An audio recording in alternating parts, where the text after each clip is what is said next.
Un transformateur est constitué de deux bobines. Une première bobine appelée circuit primaire, il comporte un certain nombre de spires. Ici, N1 égale 1000 spires. Un circuit magnétique constitué de fer permet d'orienter les lignes de son créées par la première bobine vers la deuxième bobine. Cette deuxième bobine joue le rôle du circuit secondaire du transformateur. On ferme d'abord le circuit magnétique.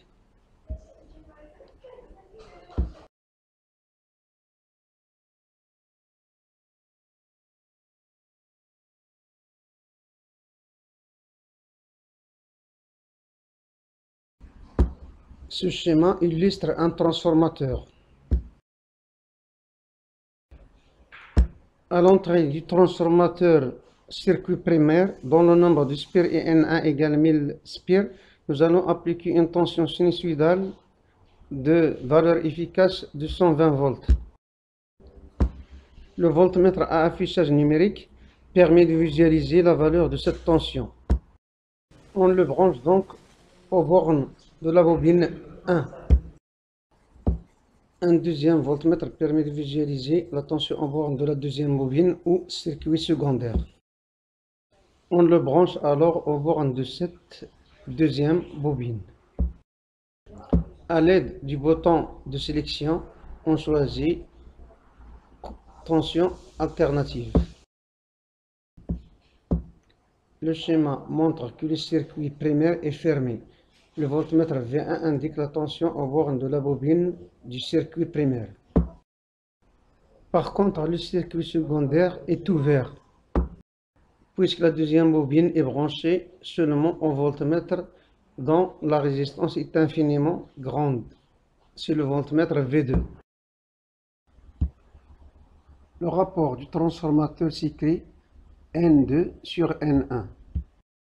Sa valeur dans ce cas étudié est 0,25. Maintenant, nous allons mesurer la valeur efficace de la tension aux bornes du circuit primaire ainsi que la tension U2 aux bornes du circuit secondaire. Pour ce faire, on branche le voltmètre V1 aux bornes du circuit primaire et le voltmètre V2 aux bornes du circuit secondaire.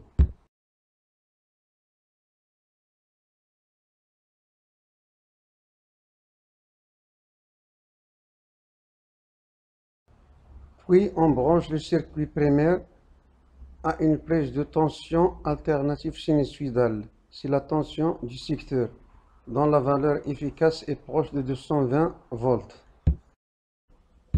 Le voltmètre V1 affiche une valeur proche de 232 volts. Le voltmètre V2 affiche la valeur 56,7 volts. C'est la valeur de U2. Pour interpréter ces résultats, on calcule le rapport U2 sur U1. Ce rapport vaut 0,244. Cette valeur est très proche de la valeur du rapport du transformateur. Conclusion, le rapport du transformateur s'écrit N2 sur N1 est égal U2 sur U1. Pour ce transformateur étudié, sa valeur est de l'ordre de 0,25. Et si on utilise des bobines de différents nombres de spires, on aura 3 cas. Premier cas, N2 sur N1 inférieur à 1 ou U2 inférieur à U1. Le transformateur est un transformateur à baisseur de tension. Deuxième cas, N2 sur N1 supérieur à 1 ou encore U2 sur U1 supérieur à 1. Le transformateur est un transformateur élévateur de tension. Troisième cas, le rapport du transformateur vaut 1, c'est-à-dire N2 égale N1, c'est un transformateur d'isolation. On se pose maintenant la question, Quelle relation y a-t-il entre le courant d'entrée du transformateur I1 et le courant I2 à la sortie? En partant du principe de conservation de l'énergie, le transformateur ne modifie pas la puissance.